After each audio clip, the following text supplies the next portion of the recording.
इंसान इस संसार में सबसे बड़ा काम और जिसे कहें किसी और जो उनके लिए संभव ही नहीं है, सिर्फ इंसान ही कर सकता है, उसको भुलाए बैठा है। जरा सा सफर करना हो, मोटर गाड़ी साइकिल जो भी लेके जाता है उसको चेक करता है, संभाल करता है। और भूख तो आजकल बड़ा मुश्किल है लोगों को काटना, पहले इस खाने का सामान सारा कुछ तैयार कर लेता है। लेकिन यहां जाना ही जाना है, वहां क्या खाने का सामान होगा, वहां कौन सा जहाज साइकिल मोटरसाइकिल होगा, किस कार गाड़ी पे सवार होगे, वो ध्यान में ही नहीं रहता है। मौत के बाद का सफर और जीते जी जितनी देर जिंदगी है वो सफर, आने वाले समय में आपके लिए क्या छुपा है, काल के गर्भ में क्या छुपा है, किसी को क्या मालूम। लेकिन अगर सुमरन कर लो, भक्ति इबादत सेवा परमार्थ कर लो, चाहे काल के गर्भ में कुछ भी छुपा हो, मालिक पहाड़ जैसे भयानक कर्म को कंकर में बदल डालते हैं। और कई बार तो ऐसा रहमो करम होता है कि उस कंकर का भी एहसास नहीं होता। कैसे कर्म कट गया? क्योंकि भक्तों के कर्म मालिक पल पल काटते रहते हैं। भयानक से भयानक कर्म सपने में कट जाता है, बुरे से बुरा कर्म सपने में कट जाता है और इंसान दंग रह जाता है। बहुत साथ संगत ऐसा बताती है कैसे उनके साथ सपने में क्या हुआ, दर्शन हुए। क्योंकि पीर फकीर के रूप में मालिक सतगुरुदाता रहबर तभी दर्शन देता है जो संत पीर फकीर मालिक से एक हो चुका होता है। तो मालिक निराकार है, इसलिए वो उस पुरुष यानी संत के रूप में जीव को दर्शन देता है, जिसके रूप में उसने संदेश भेजना होता है, जो मालिक का नूर होता है, मालिक से एक हो गया होता है। तो वो जीव को जब भी ऐसा कुछ करता है तो जरूर जीव के कर्म कटते हैं या नए कर्म अच्छे बन जाते हैं। दोनों में से एक बात जरूर होती है, दृढ़ विश्वास हो, दृढ़ यकीन हो, 100% जीव के साथ ऐसा आभास होता है, एहसास होता है कि उसके साथ बुरा कर्म या एक्सीडेंट या कुछ भी ऐसा हो रहा है, ऐसा लग रहा है कि हो गया। और जब देखता है, दिन गुजरता है, तो वो चीजें यहां टांगे कट गई, सिर कट गए, बुरा हाल हो गया, कुछ भी नहीं रहा, वहां जरा सी कोई बात से वो सारा कर्म कटता नजर आता है। बहुत भक्तों को एहसास भी हो जाता है। सेवा कोई करता है या फिर सुमन करता है, सुमन का पक्का हो या फिर कोई सेवा का पक्का और बचनों का पक्का हो, मालिक उसे एहसास जरूर 100% करवाते ही करवाते हैं। दृढ़ विश्वासी हो, उस पर भी रहमो करम होता ही होता है, पर बचनों का पक्का होना लाजमी है।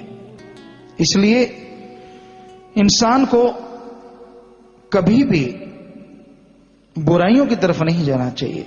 बेपरवाह परमपिता शास्त्राम जी महाराज लिखते हैं, ऐ नर जरा बता दे कौतुक ये क्या किया है। क्या कौतुक कर दिया भाई तूने जगत में आकर सतगुरु भुला दिया है। सतगुरु यानी अल्लाह वाहिगुरु राम, तूने उस मालिक को बुला दिया है, परमपिता परमात्मा को बुला दिया है, मोक्ष मुक्ति के दाता को बुला दिया है। तू मन की चालों में चल रहा है, कभी काम वासना, कभी क्रोध, कभी लोभ, कभी मोह, कभी अहंकार। तुझे तो यही टिकने नहीं देते। और मन माया तो फिर ऊपर कहते हैं सोने पे सुहागा, हथौड़ा है, बुरी तरह से घायल कर रखा है जीवों को इन सातों ने। गुमराह हैं लोग इनके हाथों, पीर फकीर की बात नहीं सुनते, कानों पे मोहरें लग जाती हैं। बात सुन ले तो मन या मनमते लोग सुनने नहीं देते, मन टिकने नहीं देता। तो इंसान को सुमरण करना चाहिए ताकि मन और माया असर ना दिखा सके। पांचों चोर पानी भरे ना कि आप उनका पानी भरे। यह संभव है अगर प्रभु का नाम, अल्लाह वाहिगुरु राम का नाम लगातार लिया जाए। मालिक के नाम में यह शक्ति है। साथ में सेवा करो, क्योंकि खाली नहीं रहना चाहिए। जिसका मन हावी होता है उस जीव को कभी भी एकांत में तो ज्यादा रहना ही नहीं चाहिए। एकांत में रहना है तो फिर सुमरण करो, क्योंकि मन तो जैसे आप कैस्ट बदलते हैं या ऑटोमेटिकली कई ऐसे कैस्ट प्लेयर होते हैं, सीडी प्लेयर कह लें, कुछ भी कह लें, कि ऑटोमेटिकली वो दूसरी साइड शुरू कर देते हैं। तो उसमें थोड़ा आवाज आती है, कड़क कड़ाक, कुछ थोड़े देर लगती है, लेकिन मन जालिम ऐसा है, ये बदलता ही नहीं रील, इसकी तो चढ़ी रहती है हमेशा, जरूरत ही नहीं पड़ती। इतने घंटों की है, कोई घंटे की होती है, कोई 2 घंटों की होती है, इसकी तो जन्म से लेके शुरू होता मरने तक चलती ही रहती है, जब तक सुमन के द्वारा इसको बाहर नहीं कर देते।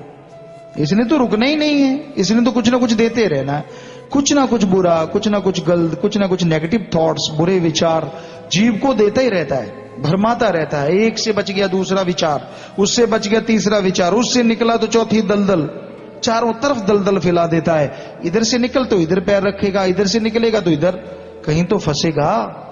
हाँ, सुमन कर ले, भक्ति कर ले, इबादत कर ले, सेवा कर ले, लगातार लगा रहे तो मन भी चुप कर रहता है, उसको भी चुप होना ही पड़ता है, क्योंकि सेवा में शक्ति है, नाम में ताकत है कि मन रुक जाता है। इसलिए भाई, तू किसको अपना समझता है? कौन है तेरा अपना? आया है तू अकेला और जाएगा अकेला। या तो कोई बता दे, तेरे दादा परदादा कोई भी ऐसा जो किसी को साथ लेके गया हो, अपने बेटे, पोता, नाती या भाई बहन, पति पत्नी, किसी को कोई भी साथ लेके गया हो, दिखा तो सही। फिर क्या मान करता है? किस लिए तड़पता है? क्यों व्याकुल होता है? किस लिए चिल्लाता है? आया है तू अकेला, मां के गर्भ में अकेला था, जुड़वा भी पैदा हो गए, घबराओ नहीं थे, अकेले अकेले कर्म अपने अपने लेके आए। तो आया तू अकेला और जाएगा भी अकेला, कोई साथ जाने वाला नहीं है, साथ जाने वाला एक ही है। ओम हरि अल्लाह वाहिगुरु राम सतगुरु मौला दाता, जो यहां भी साथ, आगे भी साथ और हमेशा साथ रहता है, उसे अपना बना ले। हमारा कहने का मतलब ये नहीं कि सबसे नफरत करो, सबसे प्यार करो, रिश्ते हैं तो उनके प्रति वफादार रहो, कर्तव्य का निर्वाह करो, लेकिन सबसे बड़ा जो कर्तव्य है प्रभु की भक्ति, प्रभु की भक्ति करके आवागमन से आजादी, यहां जीते जी गम चिंता टेंशन से मोक्ष मुक्ति, उसके लिए सुमरन सेवा से बढ़ के दुनिया में और कोई रिश्ता नहीं है। एक सत्संगी का सबसे बड़ा रिश्ता है सुमरण करे, सेवा करे और अल्लाह वाहिगुरु राम से ही सर्वोत्तम रिश्ता रखे, क्योंकि वही एक ऐसा साथी है जो यहां वहां दोनों जहां में हमेशा साथ रहता है।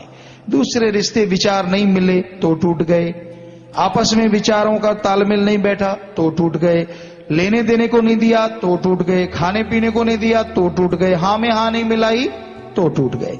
संगी साथी तब तक होते हैं जब तक आप उनकी गर्ज पूरी करते हो। जैसे गर्ज पूरी करना बंद कर दी, तू कौन मैं कौन, बस रिश्ते निकल के बाहर आ जाते हैं। सारी वफादारियां, सारी कस्में, सारे वायदे, सारा कुछ बाहर निकल आता है।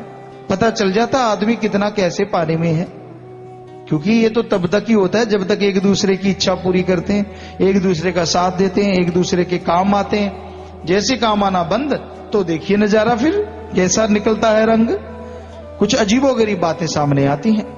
तो कहने का हमारा मतलब सर्वोत्तम रिश्ता जो दोनों जहां में हमेशा कायम रहता है अल्लाह वाहिगुरु राम सतगुरु मौला का है, जो हमेशा साथ रहता है, कभी भी टूटता नहीं, कभी छूटता नहीं, कभी जीव उससे दूर होता नहीं। तो वो रिश्ते को अपनाना चाहिए और उसको अपनाने का एकमात्र उपाय दीन दुखियों की मदद करो, मानवता की सेवा करो, जरूरतमंद की मदद करके उसके काम आओ और राम का नाम जपो। यही एकमात्र उपाय है जिसके द्वारा आप मालिक को पा सकते हैं, उसकी दया में रहमत के काबिल बना जा सकता है जी। बाकी मर्जी आपकी, बताना बेपरवाह जी के काम साफ साफ बताया। दुनिया सराय फानी है, चंद रोज मेला, आया तू अकेला और जाएगा अकेला, कुछ नेक काम कर ले, सतगुरु को तू सिमर ले। कई कहते पिताजी ज्यादा नाम पे जोर देते हैं, सुन लीजिए, बेपरवाह जी का बनाया भजन है, उस शरीर में बेपरवाह जी ने भी ये फरमाया है, कुछ नेक काम कर ले। कौन सा? सतगुरु को तू सिमर ले, मालिक को प्यार कर, कभी दुख नहीं आएगा। और उसकी यारी ऐसी यारी है बीच में नहीं टूटती। कहते हैं पंजाबी च कहावत है, तूत दा मोछा कदे विचालों टुटदा नहीं, हो सकता टुट जे, पर सतगुरु दा जेड़ा प्यार हुंदा है वो नहीं टुटदा। सवाल पैदा नहीं होता, सूरज हो सकता है पश्चिम में उग जाए, पर सतगुरु जिसकी बांह पकड़ लेता है ना, उसे नहीं छोड़ता। ये हकीकत है। जीभ छुड़ाता फिरे, नाम मानने गालियां देता फिरे, कोई परवाह नहीं। संत पीर फकीर को वो उसे अपना बच्चा ही समझता है और हमेशा प्यार मोहब्बत से नवाजता रहता है।